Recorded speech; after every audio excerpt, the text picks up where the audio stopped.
السلام علیکم ورحمۃ اللہ وبرکاتہ۔ رب اشرح لی صدری ویسر لی امری واحلل عقدۃ من لسانی یفقہوا قولی۔ اللہم صلی علی محمد وعلی آل محمد کما صلیت علی ابراہیم وعلی آل ابراہیم انک حمید مجید۔ اللہم بارک علی محمد وعلی آل محمد کما بارکت علی ابراہیم وعلی آل ابراہیم انک حمید مجید۔ جی ماہا فہد اسپرچول ڈیڈز کی جانب سے آپ کی خدمت میں حاضر ہے۔ کیا حال ہے آپ سب لوگوں کا؟ امید ہے آپ سب لوگ ایمان اور صحت کی بہترین حالت میں ہوں گے۔ اللہ پاک آپ سب کی ایمان اور صحت کی حالتیں ہمیشہ بہترین رکھے، ہمیشہ قائم و دائم رکھے۔ جی جیسا کہ ہم سب لوگوں کو پتہ ہے کہ رمضان المبارک آ رہا ہے۔ رمضان المبارک، رمضان اللہ کی رحمت کا مہینہ، برکتوں کا مہینہ۔ ہمیں اس کا استقبال کس طرح سے کرنا ہے؟ ایک مسلمان ہونے کے ناطے ہمارا دل جو ہے وہ کھلا ہونا چاہیے۔ رمضان ایک مہمان کی طرح ہوتا ہے، ایسا مہمان جو ہمارا پسندیدہ مہمان ہو، اور ہم اس کے لیے ہم اپنے دل کھول کے، اپنے دل کی وسعتوں سے اس کو جو ہے وہ ویلکم کرتے ہیں۔ اسی طرح اگر ہم مسلمان ہیں اور ہمارا ایمان ہے، مضبوط ہے، تو ہمیں رمضان کا بھی استقبال جو ہے وہ دل کھول کر کرنا چاہیے۔ نبی اکرم صلی اللہ علیہ وسلم نے فرمایا، شعبان کے وسط سے رمضان المبارک کا انتظار اور استقبال۔ حضرت عائشہ رضی اللہ تعالیٰ کا بیان ہے کہ نبی کریم صلی اللہ علیہ وسلم سب مہینوں سے زیادہ شعبان کے مہینوں میں روزے رکھا کرتے تھے۔ رمضان کا مبارک مہینہ آتا تو نبی کریم صلی اللہ علیہ وسلم کا رنگ بدل جاتا تھا اور نماز میں اضافہ ہو جاتا، دعا میں عاجزی فرماتے۔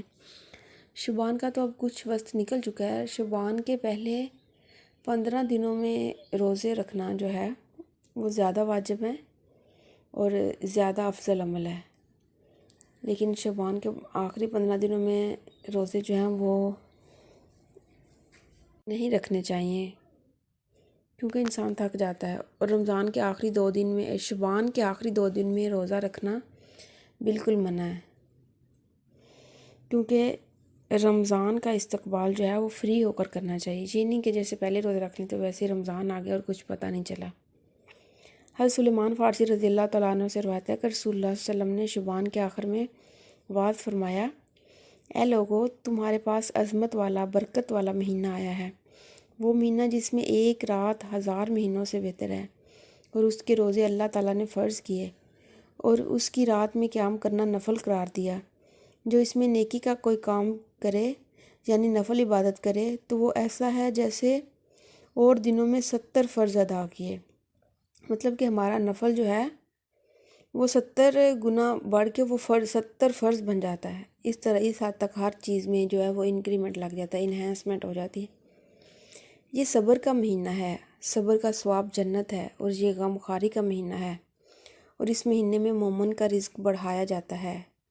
جو اس میں روزہ دار کو افطار کرائے گا، اس کے گناہوں کے لیے مغفرت ہے، اور اس کی گردن دوزخ سے آزاد کر دی جائے گی، اور اس میں افطار کرانے والے کو ویسا ہی ثواب ملے گا جیسا کہ روزہ رکھنے والے کو ملے گا، بغیر اس کے کہ اس کے ثواب میں کچھ کمی واقع ہو۔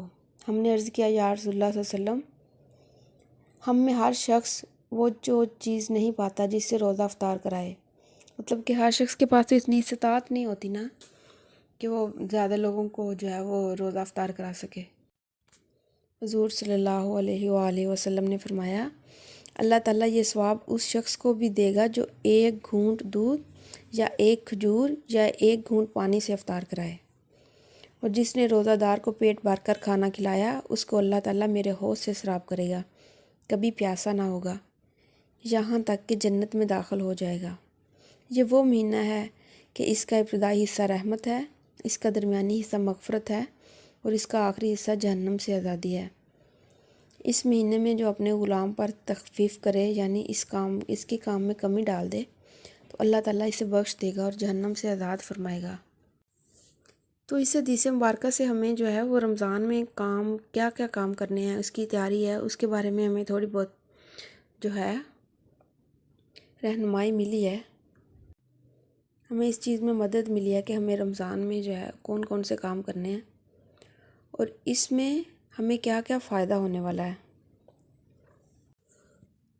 اس کے علاوہ اگر ہم بات کریں رمضان کی تیاریاں کس طرح سے ہم نے کرنی ہیں، تو خواتین کے جو کچھ خاص کام کرنے والے ہیں ان پہ اگر جو ہے وہ نظر دوڑائی جائے تو وہ کام ہمیں بہت پہلے کر لینی چاہیے۔ سب سے پہلے خواتین کو اپنے گھر کا راشن دیکھنا ہو کہ عورتوں کی یہ ذمہ داری ہے کہ انہوں نے اپنا کچن سنبھالنا اور کچن میں جو چیز نہیں ہے اسے منگوانی ہے، تو کچن کا جو راشن ہے نا وہ رمضان سے پہلے پورا کر لیں۔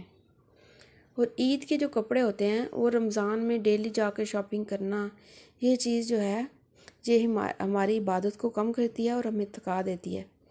تو افضل عمل تو یہی ہے، میری والدہ ہمیشہ ایسے کرتی ہیں کہ وہ عید کے کپڑے جو ہیں وہ عید سے مطلب کہ رمضان سے پہلے لے کے سلائی کروا کے رکھ دیتی تھی کہ ایک ہی تو مہینہ رہتا ہے۔ تو ان کا بھی یہی کہنا تھا کہ رمضان جو ہے وہ صرف عبادت کے لیے ہے، اس میں جو ہے وہ اپنے آپ کو آپ صرف عبادت کے لیے تھکائیں، نہ کہ رمضان میں بازار کے چکر یا پھر گروسری یا پھر اور دوسری چیزوں کے لیے۔ لہٰذا یہ کام ضروری ہوتے ہیں لیکن ہمیں یہ رمضان کی تیاری میں ہی کر لینا چاہیے۔ اور اپنے گھر کا جو ہے وہ عورتوں کو چاہیے کہ اپنے گھر کی لسٹ بنا لیں کہ ہمیں کس طرح سے کام کرنا ہے، ہم نے کتنے گھر میں ڈیلی کتنے لوگوں کو جو ہے وہ روزہ افطار کرنا ہے، یا اس کے علاوہ ہمیں افطاری کروانی ہے تو اس کے لیے بھی ہمیں کیا سامان جو ہے وہ درکار ہے۔ تو اس کے حساب سے یہ سارا کام جو ہے، یا پھر کسی نے اپنے گھر میں درس قرآن رکھوانا ہو تو اس کے لیے جو چیزیں چاہیے، درس قرآن کے لیے آپ کو جو ایک روم کے لیے انوائرمنٹ کے لیے جو کچھ خاص چیزیں چاہیے، تو اس طرح سے گھر میں اگر کچھ بھی اہتمام کرنا تو گھر کے تمام افراد سے مذاکرات کر لینا، آپس میں اکٹھا ہو کے یہ چیزیں جو ہیں وہ لکھ لیں، جو بھی چاہیے اسے رمضان سے پہلے کروا لیں۔ اس کے علاوہ آپ کے پاس ڈیلی کا ٹائم ٹیبل ہونا چاہیے، آپ جس جگہ پہ زیادہ پائی جاتی ہیں تو ادھر لگا ہونا چاہیے کہ روزے کی افطاری کا کیا ٹائم ہے، روزے کی سحری کا کیا ٹائم ہے۔ تو یہ گھر کی عورت کو، ویسے تو گھر کے ہر فرد کو پتہ ہونا چاہیے، لیکن جو کام کر رہی ہے کچن میں اسے یہ سب سے ضروری ہے کہ اسے پتہ ہو کہ اتنی دیر پہلے میں نے کام کر لینا ہے، کیونکہ زیادہ تر یہ ہوتا ہے کہ ہم عورتیں افطاری بناتی رہتی ہیں اور وہ بھاگ بھاگ کے جلی جلی چلو بھئی افطار کر لیا، پھر وہیں جا کے کھڑے ہو گئے، پورا ہوا ہے کام نہیں ہوا۔ تو یہ ہے کہ افطاری سے 5-10 منٹ پہلے آپ بالکل فری ہوں اور بیٹھ کے دعا مانگیں، اور وہ دعا کا وقت ہوتا ہے اور وہ بہت ہی قبولیت کی گھڑی ہوتی ہے، تو ہم اپنی مصروفیات میں اسے جو ہے وہ مس کر دیتے ہیں اس چیز کو۔ لہذا یہ بہت بڑا نقصان ہے، سارا دن اگر روزہ رکھا ہے تو آپ دعا کے ٹائم جو ہے وہ ضرور دعا مانگیں، اس لیے آپ کو اپنے ٹائم ٹیبل کا پتہ ہونا چاہیے۔ اس کے علاوہ اگر کچن میں گروسری آ گئی آپ کی تو پھر آپ اسے سیٹ کر لیں، جو بھی آپ کو چیزیں نکال کے باکس میں ڈالنی ہیں، چھوٹے باکس میں بڑے باکس میں، وہ نکال لیں۔ مطلب کہ رمضان میں آپ کے دن و رات جو ہیں وہ فری ہونے چاہیے۔ میری اساتذہ جو ہیں وہ فرماتی ہیں کہ میں رمضان میں جو بستر نکالنے ہوتے تھے، جو چادریں نکالنی ہوتی تھی، وہ اگر دوسرے روم میں پڑی ہیں یا پھر اسٹور روم میں ہیں تو میں ساری نکال کے ایک جگہ پہ رکھ لیتی تھی کہ فوری طور پہ اگر کوئی مانگے اسے بھی دے دوں اور مجھے بھی اگر چاہیے تو وہ بھی لے لوں۔ تو یہ چیزیں جو ہیں، یہ سلیقہ مندی یہ سب سے اہم چیز ہے۔ اس کے علاوہ گھر کی مختلف چیزیں اس کو سمیٹ لیں اور گھر کی صفائی جو ہے وہ لازم ہو۔ میری اساتذہ بھی ہمیشہ یہ فرماتی ہیں کہ آپ اپنے گھر کے جو در و دیوار ہے نا اسے بہتر بنائیں، اپنی عبادت کی جو جگہ ہے اسے ایک مخصوص جگہ بنائیں، اسے تھوڑا مزین کر لیں، وہ زیادہ بہتر ہے۔ گھر کے ایک کونے میں بیٹھ جائیں، اگر اللہ پاک نے آپ کو لان دیا ہے تو صبح کے ٹائم وہاں بیٹھ جائیں، تو وہاں وہ جگہ جو آپ کو بھی اچھی لگتی ہو تو وہاں بیٹھ کے آپ عبادت کریں، تو اللہ کو بھی یہ چیز بہت پسند آئے گی انشاءاللہ۔ اور سب سے بڑھ کے یہ کہ بڑے افسوس کی یہ بات ہے کہ بہت سارے لوگوں کے گھر میں جائیں نا تو جائے نماز مانگے تو جائے نماز سے اسمیل آ رہی ہوتی ہے، تو یہ چیز جو ہے نا یہ بڑی نوٹ کرنے والی ہے۔ ہم سب کچھ صاف کر لیتے ہیں، ہم اپنے جائے نماز جو ہے نا وہ نہیں دھوتے، تو لہٰذا جائے نماز جو ہے اس کی بھی صفائی جو ہے وہ بے حد ضروری ہے، تو اپنے جائے نماز کی بھی صفائی کر لیں، اسے بھی دھو لیں۔ اپنی عبادت کی جگہ کو بھی سیٹ کر لیں. ہر کام جو ہے وہ آپ کو رمضان سے پہلے کرنا ہے تاکہ آپ بالکل ریڈی رہیں کام کرنے کے لیے. اپنی تسبیحات لکھ لیں کہ اتنے دنوں میں نے یہ دعا کون سی مانگنی ہے، یہ دعا کتنی بار مانگنی ہے.